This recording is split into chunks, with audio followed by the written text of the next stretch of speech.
All right, so thank you all for joining us for the Academic Job Search Demystified series. This is our session on etiquette, communicative competence, and professionalism. This is the 5th workshop in this series this year. So we have 4 that you can find on YouTube if you want to see what the discussions looked like up to this point. And then we'll have our final workshop coming up next month on March 19th. Today's panel will be moderated by Dean Crittenden of the Graduate College, and we have 2 esteemed guests, Dr. Kaalberg and Dr. David Gruber, here with us today. And that's everything that I wanted to say. I'll go ahead and turn it over to Dean Crittenden. Thank you, Alyssa. I also wanted to, at the top of the workshop, thank my staff, the Grad Academy team, who is here, being led by Alyssa Gardner. These are really important, and this particular series is a series that students requested. And so we managed to kick off the series the fall after it was requested in the spring, which is sort of a Herculean effort to do that. And so thanks very much to the Grad Academy team here at the Graduate College.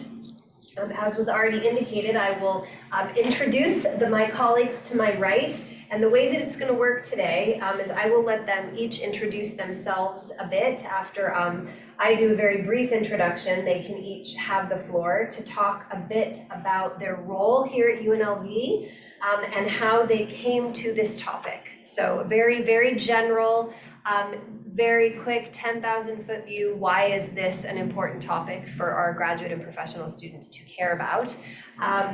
And with that, I will say a big thank you to Dr. Kaalberg, the Executive Director of Strategy and Strategic Initiatives at UNLV, who has done this with us and for us before, and Dr. David Gruber, Associate Professor and Grad Coordinator in Communications. Kyle, do you want to start us off? I'd be happy to. Thank you, Alyssa. Hello, I'm Kyle. It's a pleasure for me to be here again. I've been here many times before, and it's always a pleasure. I'm Executive Director for Strategy and Strategic Initiatives. So basically, I spend a lot of time monitoring the university's strategic plan, checking a lot of metrics, and then conferring with individuals who lead those areas on their progress, looking kind of what our successes are, what our challenges are, trying to figure out what we can do to bridge those gaps. And then a lot of special projects that also support what we're doing as a university overall to make sure we meet our goals and fulfill our mission. Why this is so important to me is because previously in my different role in the president's office, I ran a program called the Presidential Student Ambassadors. And what we did is I took the students and helped kind of train them so that they could develop the professionalism, the etiquette, and those competencies so that they would have those skills to go out and interact with very high-profile individuals. And so I draw on a lot of that experience because it translates directly into that interview process and those professionalism skills that you need as you seek prospective jobs. Good, great. Dr. David Gruber. I'm a communication studies professor specializing in rhetoric or the study of persuasion. So applying for jobs is something I'm interested in because I also am the graduate coordinator and I help my graduate students apply for PhD positions and for jobs. So I try to use the tools of persuasion to help them, and communicative competence is probably something I'll be focusing on today, speaking about. Great, thank you both so much. I suppose I should say why I care about this topic as well. So I was already introduced, but Alyssa Crittenden, I'm Vice Provost for Graduate Education and Dean of the Graduate College, and I know many of you already. I think this is an unbelievably important topic, and it's one that I wish that I had been able to sit in a workshop, attend a workshop, or any type of training when I was a graduate student. We didn't have any programs like this available many moons ago when I was in your shoes. And I wish that we had, because I think that my colleagues and I would have been more successful when we hit the job market, whether that was within the academy or equally worthy pursuits outside of the academy. I think that these skills are important to set you up for a successful postgraduate career pathway, whatever that may be. And I'm really delighted that we have the opportunity to talk about it today, because I think it will serve you in all domains, professional and otherwise, to have some of these conversations. So that is why I am brought to this topic. So I will start with one of the questions that our panelists have already received with a slight modification. And it's a big one. And so I think you can decide how you want to enter. You can decide how deep into the quagmire you wade. But what role do particularly, I would say, etiquette and professionalism on the one side, and also communicative competence. But let's start with etiquette and professionalism. So I think we'll go back to Dr. Kaalberg. What role does this play in the interview process? So once you've made it, so we've walked our students all the way through the process, and we're now at the point where hopefully they're in the, this is for an academic job search in particular, but this also applies in other contexts as well. They've made it to an in-person interview. They are now going into the interview. It is starting. And we talked last time about how the moment you are collected from the airport, the moment you walk through the front doors, the moment actually you get out of your vehicle, nay, the moment you drive into the parking garage or the building, you are now being interviewed. And so at any point in time, thereafter, you can consider yourself as being in the interview process. And so generally, how important is etiquette and professionalism in that space? Because I think it's something we don't talk about, it's something we don't give a lot of credence to, and it's something that we just assume all of our students are going to know. And so just a big sweeping question for you, Kyle, about sort of how our students should be thinking about the significance of this aspect of their, I don't want to say performance, but the impression that they make on that day. Yeah, absolutely. So it's very important because you want to be professional, confident, and appear capable, because the way you present yourself is going to increase the chances of landing the job, and that's ultimately what you're there to do. But it's also extremely important because it's going to show others how well you interact with them and can get along with them, and that's a big part of the job as well, not just being able to do the functions of the work, but those interpersonal relationships as well. And as Alyssa said, it starts so much earlier than just when they first see you. My one rule that I always keep in my head, because traffic is a bit problematic in Las Vegas and the surrounding areas. And so I'm always like, don't blare your horn, because it may be somebody you work with at UNLV if you get angry. And so you just have to keep those things in mind. You know, you may be 2 miles away, but you don't know who you're going to run into or interact with that may be on that committee, or maybe someone who greets you when you first walk in. So really always think about how you can present yourself in that best format, in that best manner. And I've got several tips, but I'm going to save them for the next question. Okay, I'll just leave it at a high level right now. Okay, great. So I want to pose a similar kind of high level 10,000-foot view question to you. Same concept, but particularly tethered to communicative competence. So first, could you give our audience a very brief definition of how you would define that, and then talk about why that is important and I would argue integral to making a good impression and to putting your best foot forward? Yeah, I would define communicative competence as understanding exactly who your audience is and what their expectations are, and then planning for those.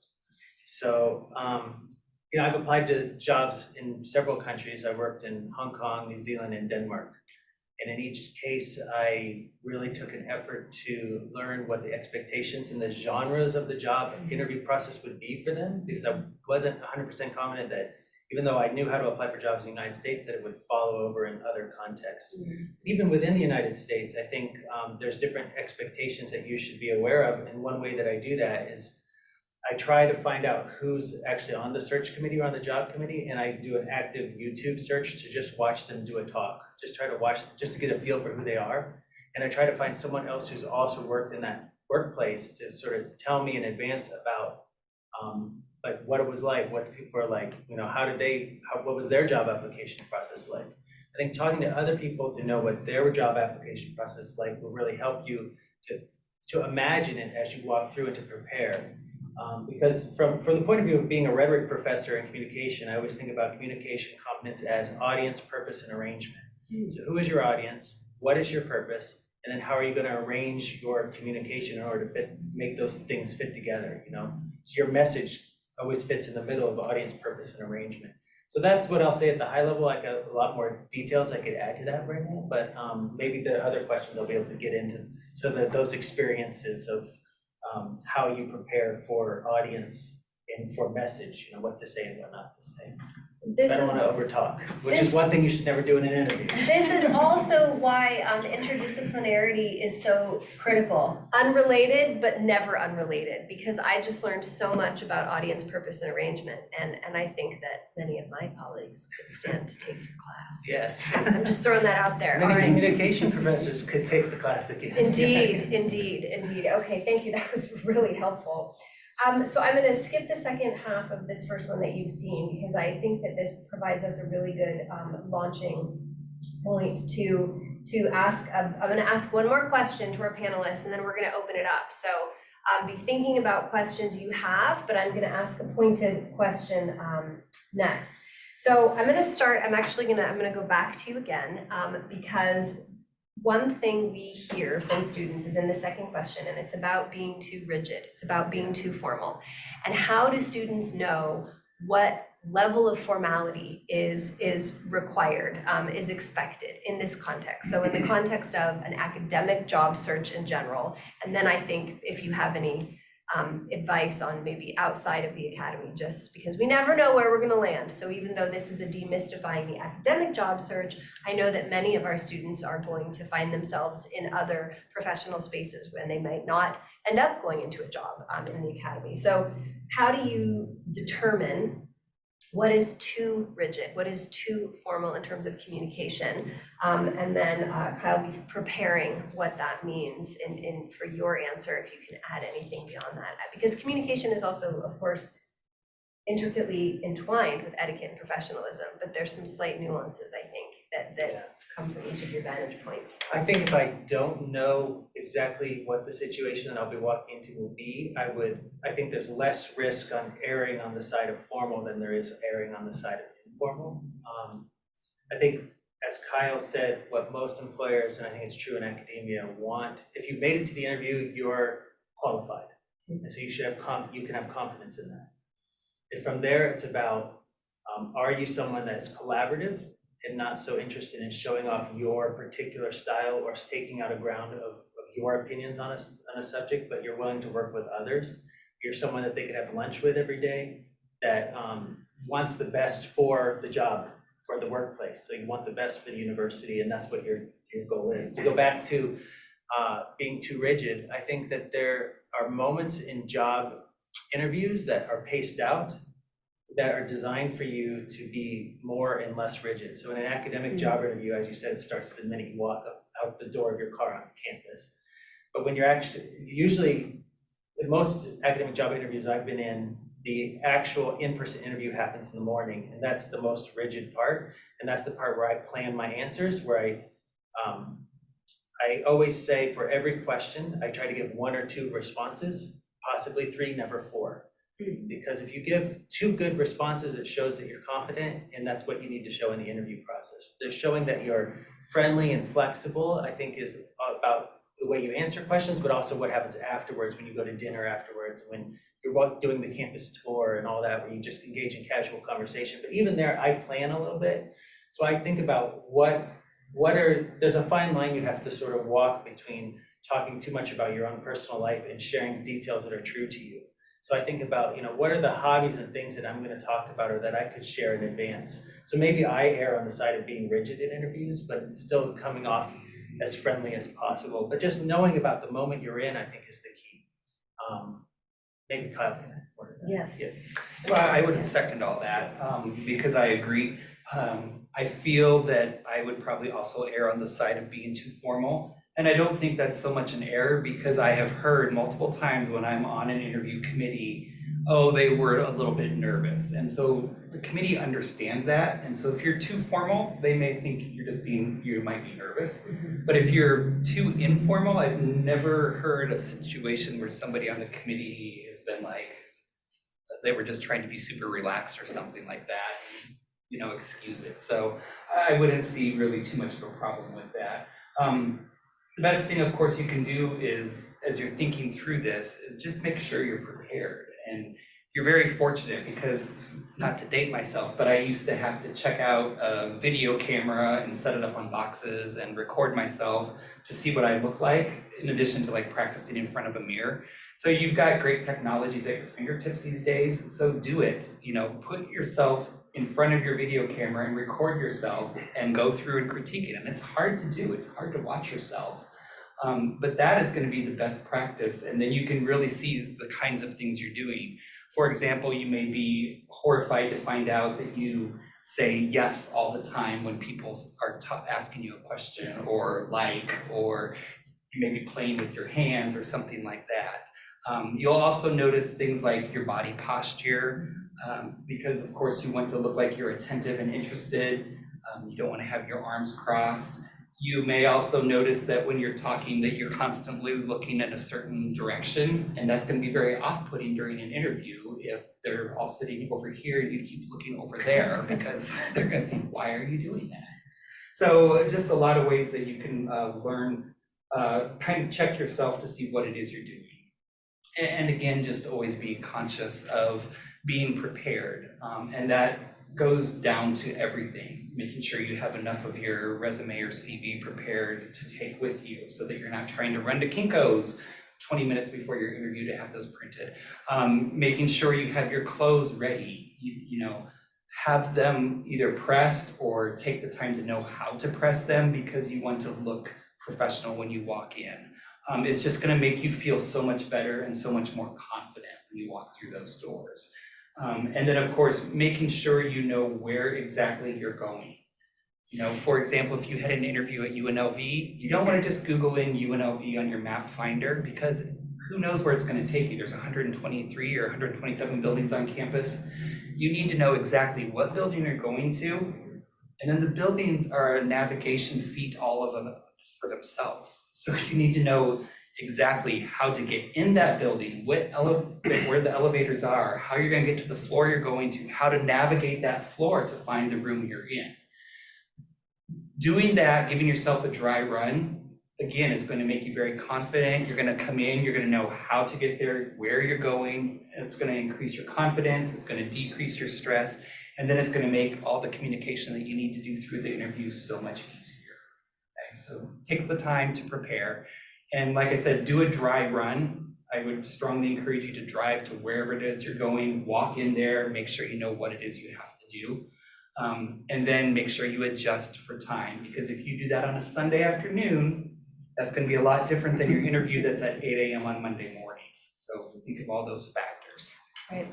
I will just add, for those who may be flying to a different location for an interview, and if you might not have the opportunity to do a dry run, then you better be prepared. Look at your campus maps, understand be sure to pay attention to whatever schedule they give you. Who's picking you up? Know who that person is who's coming to meet you. Know when and where they're collecting you. Make sure that there are ways to still plan ahead, even if you can't physically go to the interview location. You get to the hotel the night before, make sure you know where you're meeting the person who's collecting you in the morning. Make sure that you're not late.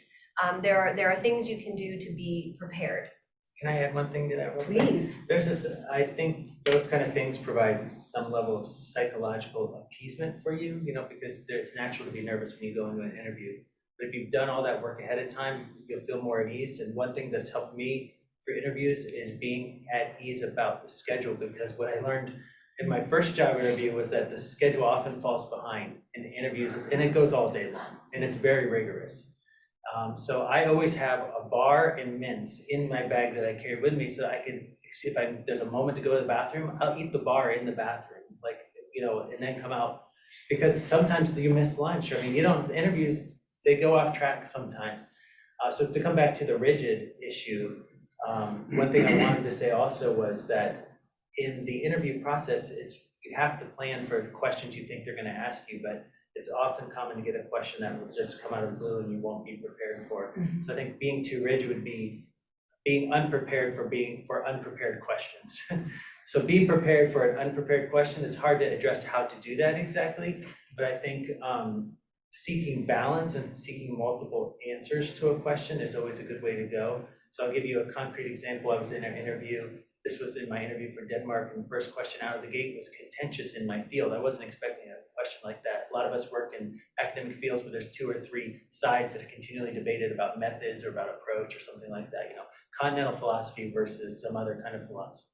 And so I was asked that question as the first question out of the gate, which is not what I was expecting. I was expecting, so tell us why you applied for this job, or something, or why would you want to join our department? Those kind of questions. So I talked about the benefits of the 2 sides of the field and how they need to talk more and work together more. And I just move on. Then I got all the questions I was expecting after that. So, you know, that was a moment where I could have been too rigid or froze up. So that's the best advice I can give you on that. And I would echo that, because the piece of advice I always give is try to think critically of your field and what it is you're trying to do, and then find all the faults that you possibly can.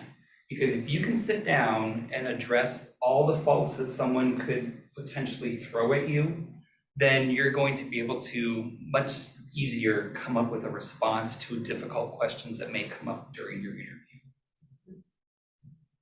I think that's excellent. I would only add that now we're getting into the nuance of blending kind of social etiquette and communication with the actual interview, right? And this is important to point out because they are interwoven, they are intricately intertwined when you are in the interview process. And so I want to take this opportunity to sort of segue us into what do you do in those unstructured times? How do you maintain professionalism in those unstructured moments where you might be on a campus tour or out to a meal? That's a big one, because you are being interviewed with every coffee drink you order and every question you ask a graduate student. What you order at dinner is scrutinized. I assure you that it is, even from departments where we say, well, we're just scientists, we're just academicians, we're philosophers, we don't think much about that. I assure you they do. In that context, we are human beings first, and human beings are social and political creatures. And I assure you that your humanity will be on display in all of these situations, regardless of what discipline you come from and how formal or informal your discipline is. These things do come into play. So my question for my colleagues is, how do you know how to do that? How do you transition? And how do you go from answering those questions in the interview context about your research, about your preparation, about your history, to, you know, ordering your glass of wine or not at dinner? I don't know who wants to take that one first. Kyle? Do you want to start? Because you just went through this a couple years did. ago. All right, I've so been let's doing put only you 2 in the years. hot seat. Yeah. Okay, great.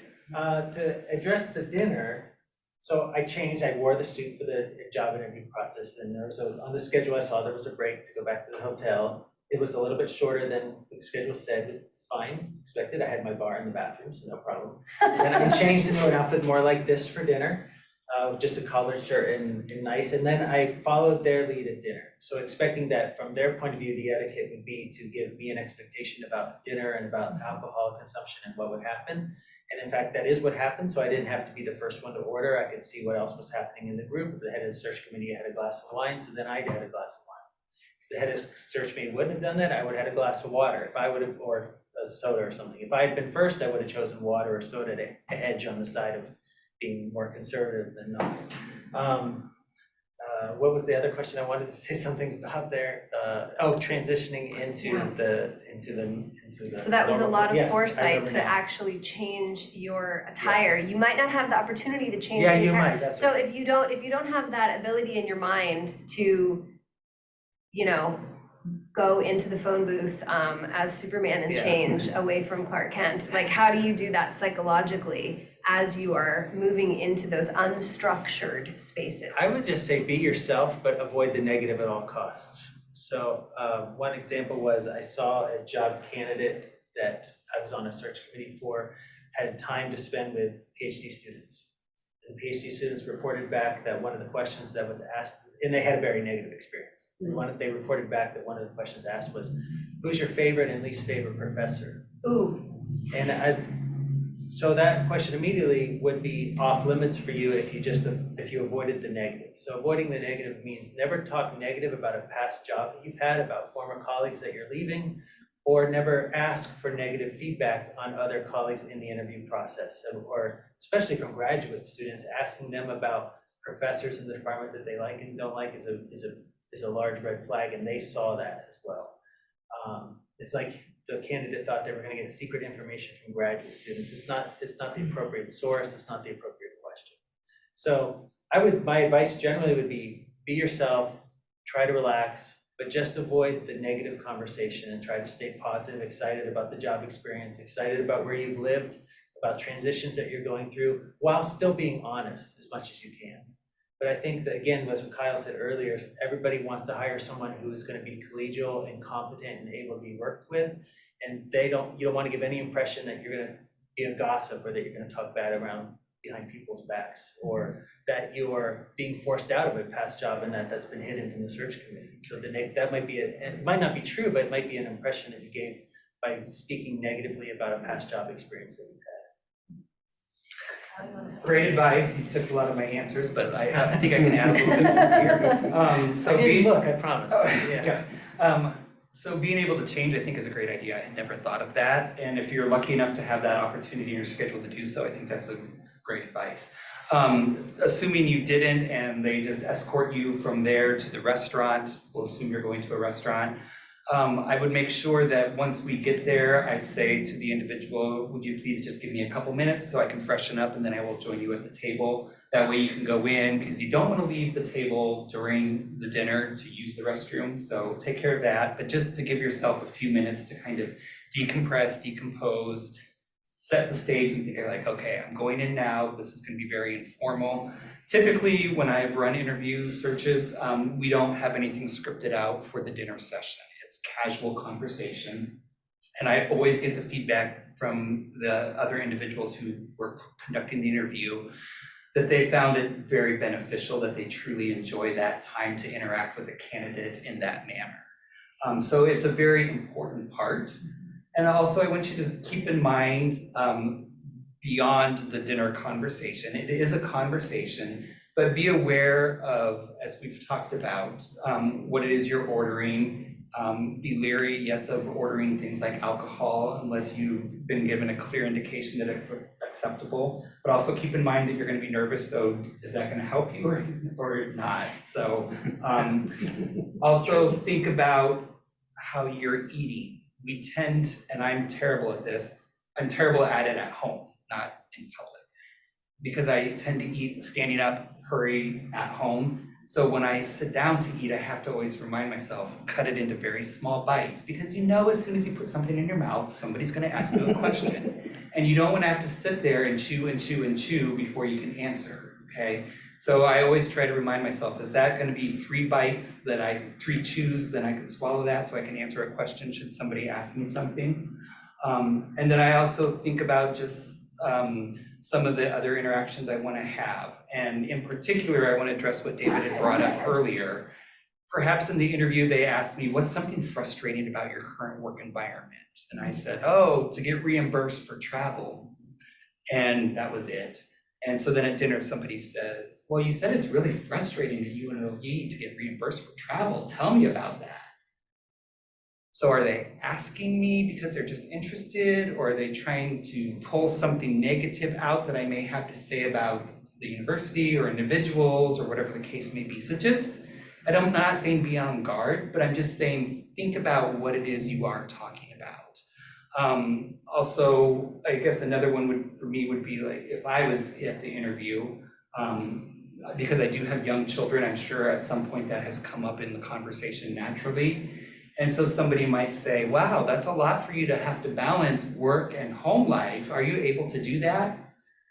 And right, that's getting on a slippery slope, because, legally you have protections, but, probably it's somewhere I've sort of mentioned this. And so I have a crafted response of, it is a lot to manage, but I'm always capable of getting my work accomplished in a timely fashion. So just kind of think of everything people can criticize you for, whether it's your research, whether it's your home life, whatever the case may be. And I don't mean criticize, but can point, pick apart, and just be prepared in how you might respond to. Okay, thank you. I'd like to open the floor for any questions on anything that we have talked about thus far. I have an anecdote to share, but I want to wait to see if we have questions or comments from the room. We do have one question in the chat, and I'll read the full question. There's a little bit of an explanation with it too. Do you have any recommendations for when an interviewer takes the conversation in an unexpected or perhaps unprofessional direction? One of the most unique experiences I had during an interview for a graduate position involved my interviewer, a senior member of the department, launching into a discussion about his previous cannabis usage when he was in college. This didn't have anything to do with the program, the position, my research, etc. I just responded saying, "Very interesting," when he completed his story. I think that was a good, safe answer in that particular case. I think that it might be a little bit of a cliche to say that you're also interviewing them. And I know that when we apply for jobs, we always hope there's a level of desperation that we feel, and we hope we will get the job. But if you encounter people on the committee who are acting inappropriate, I think it's something you need to reflect on. To go back to transitioning to a casual interview process, like when you're at dinner, something I like to do is be as interested in them as possible. People respond well to that. That's a persuasion technique because people love to talk about themselves. So people generally tend to be more persuaded if they talk more than you talk, and if they're talking about themselves. So you're actually more likely to get the job the less you talk about yourself in some cases.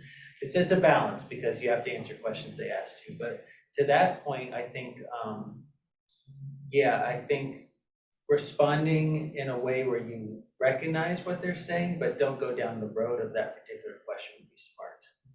I thought that was a pretty good answer. Thoughts? I agree. It's important to respond because they need an acknowledgement, but I would not go anywhere down that road. I would let it stop there. Thank you both.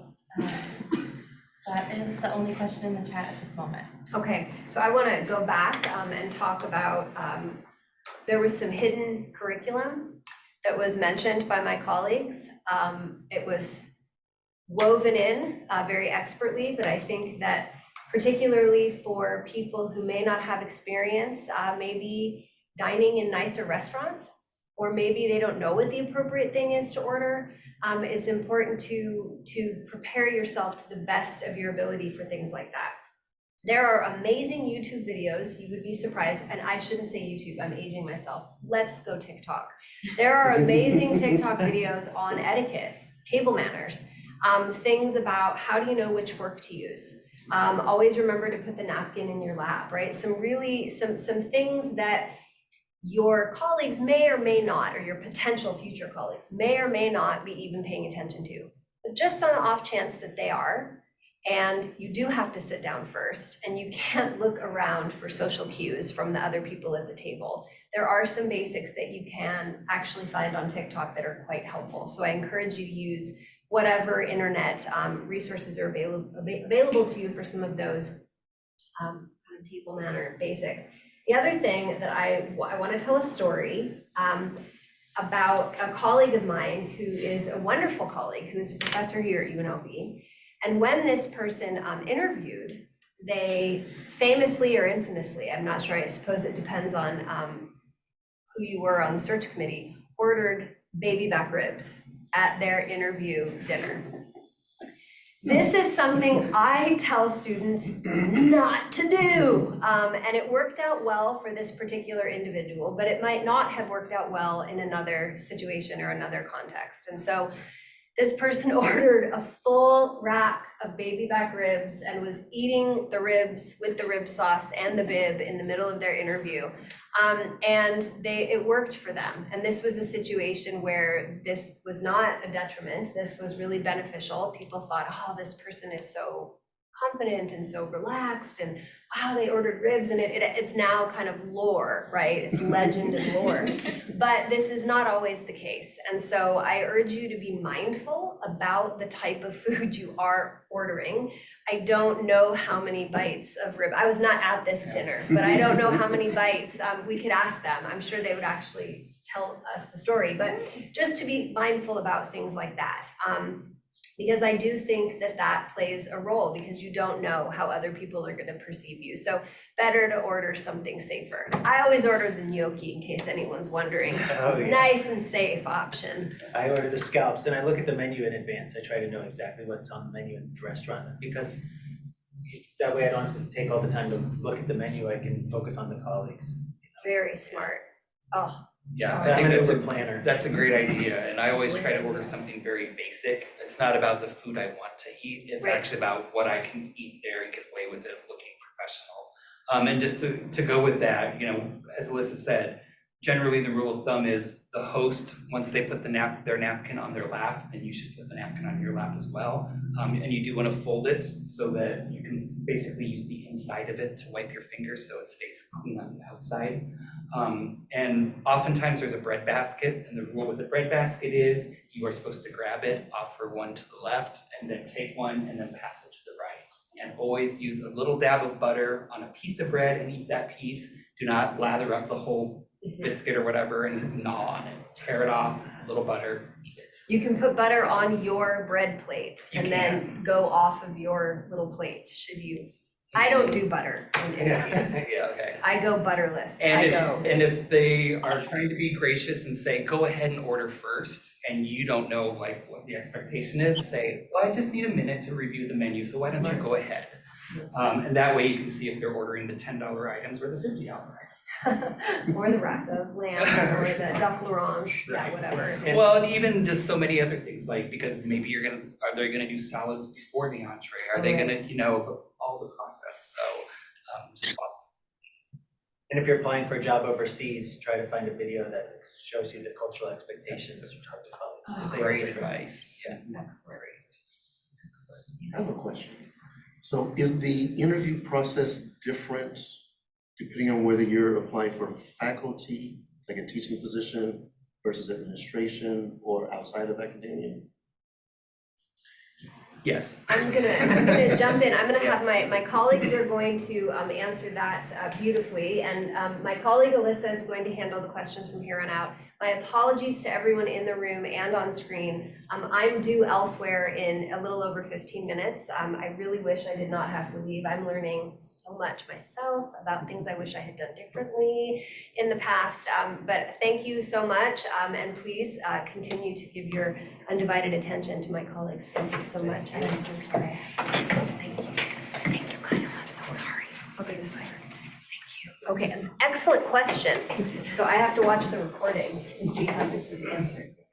Well, you might know these differences more than I do. Well, I'll tell why don't you you what- talk about it from an academic Okay. perspective, and I'll talk about it from an administrative perspective and corporate.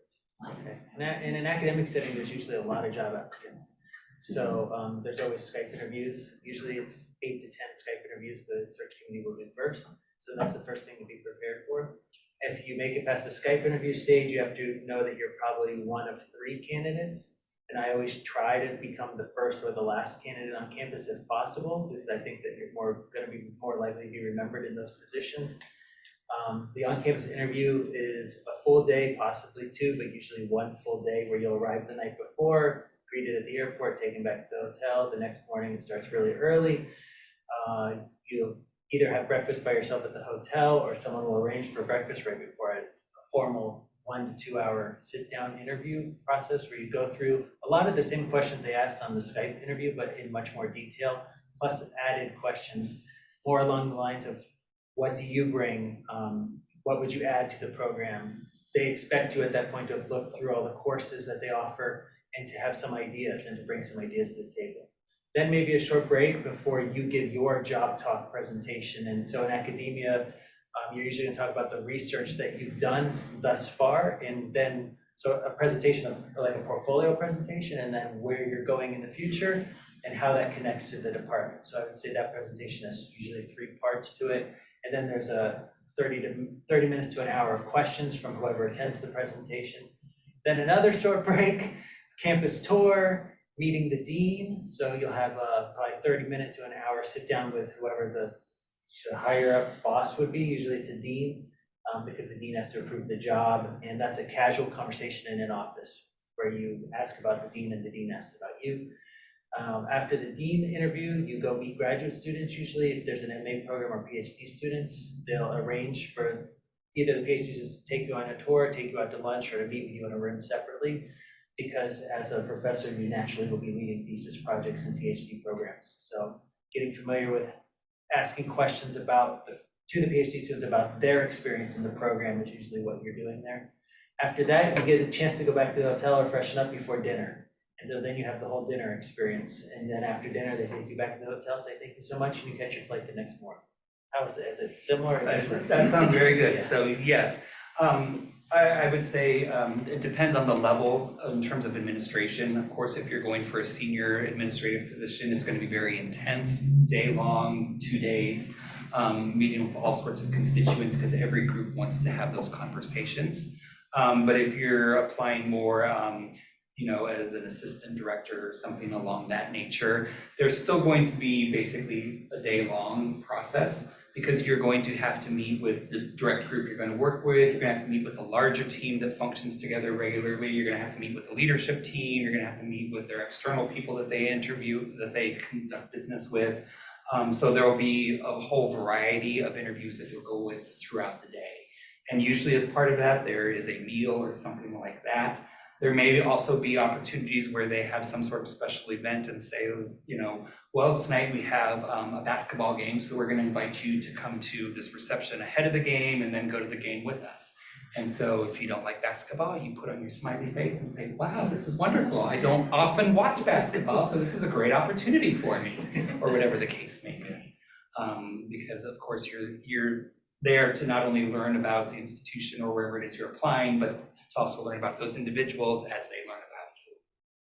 I'll say one difference might be the teaching demo if you're applying for a professorial position. I think it's becoming less popular now to actually put a candidate in front of students in the classroom, and the reason for that is because it's so artificial, and it can make the class feel uncomfortable and put the candidate in a strange position, although that still does happen. But they'll let you know in advance what they expect of you. I think it's becoming more common, however, just to show what a typical class of yours would be like and how you walk through it. So you would actually walk the search committee through it in the search committee meeting, but you'll know before you go in. That's a good point. And what we've done for some administrative positions is we've given them some sort of assignment 48 hours before their interview. And so someone was applying to be chief of staff in a certain division. So 48 hours before, we gave them this assignment and said, here's the task. When you come to your interview, you're going to have 15 minutes to give us a presentation on how you went about addressing this issue and your whole process. For admin positions, would I still have to do a job talk? Or is that just for professorial positions? I would say most often well, it depends. I guess it depends. Depends on the So position. it depends on what level the position is at, because the higher the position is, then yes, you're gonna have something very similar to that in terms of what is your overarching vision for this position and how it's gonna affect, all these different areas across campus. But if you're going into more of a role that's very, very direct, then I would say no, you wouldn't, because that's pretty specified already. They've got, this is our office setup, this is the person we're looking for. And so it would be more of just your vision within that office, and it's not gonna be a big, long job talk that I'm used to. Thank you. Thank both of you. Thank you. So we do have a couple questions in the chat from the group here. So I know we're talking about, you touched on both administrative and faculty type positions. Daphne asks, what all kinds of interviews do require going to an actual dinner? She hadn't experienced that before and was wondering how common it is. I think in academia, it's extremely common. I mean, I've had 4 different professorial jobs and every single one of them involved a dinner. But it's all about knowing the genre and expectations of the field you're trying to enter into. It might not be the case if you're applying to Microsoft that they take you out to dinner, but I think the higher the level position you're applying for, the more likely it will be that the search committee wants to experience you in many different kinds of settings. So they want to know how you interact with the team. And so that's dinner is serving that purpose. But I would say it's 95% positive you're going to have that interaction in that manner. It may just be a lunch, it may not be a formal dinner, but almost everything I see, there is that dining component to it. And even some of them that I've conducted, I've done breakfast for the candidates because it's what fit in our day best. So I would say be prepared for it because it's most likely going to be there. To some extent, I'd say this also raises the issue of conferences in your field. I think that attending conferences in academia is crucial. It's part of our job, but it's also the place in which you meet people who are going to be hiring. So you will probably be at dinner at a conference with somebody else, and I think the same rules for interviewing apply to conference. So if you're looking for a job and you're going to conferences, the dinners you go to at the conference, I would think about them like being in a job interview. Conferences can tend toward more drinking parties or meeting at bars, and I think if you're on the job market, you have to be careful about that. You just want to be as professional as possible at the conference. But I would say that meeting people at conferences is a great way to make yourself stand out if you're applying for a job. I always look through the conference program, no matter what conference I'm going to now. I'm not on the job market now, but I will still look through the conference program and look for key people that I haven't met that I want to meet, and I'll attend their session and talk to them afterwards. So say, like, well, that was a really great presentation, ask them a question, or invite them out to something I'm doing. You know, if you're on the job market, I wouldn't invite someone out to something I'm doing, but I do now because I'm not on the job market, just to get to know the person. So definitely use conferencing as a network opportunity and think about it like an interview. Thank you both. Our second question in the chat here from Ronnie. What are a few great job interview questions that you would recommend asking the employer or the interviewer? That is always tough. You ever, Yes. Yeah, that's a tough question. Yeah, I've always struggled with that. Your thoughts, Ray? I mean, the common ones are, you know, what do you find so attractive about working for this institution? Or what is it that, you know, keeps you connected here? You could ask things like, you know, tell me about your retirement plan or insurance benefits, but those things are usually posted online, so I don't really think that's a good use of your time. I would try to zero in on something that's going to be much more meaningful that you cannot find information to. Yeah, I think the same. I think the key there is do ask a question. Yeah. Don't let that opportunity go by. So that's number one.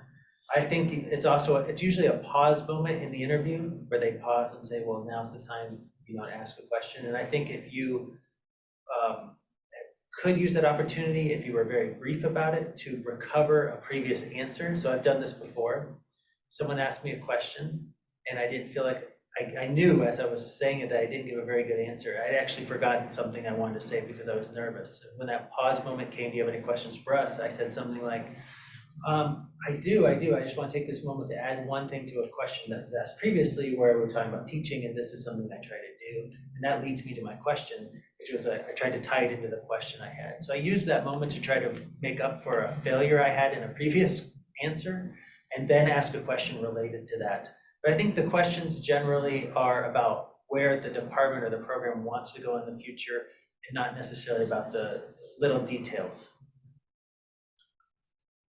Thank you. So we just have a few minutes left of today's workshop. If anyone else has additional questions, feel free to unmute or drop them in the chat here. And I'll just ask one more that we have prepared for you, our last question.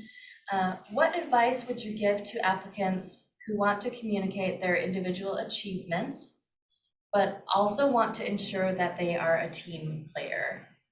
So I think, you know, avoiding the bragging.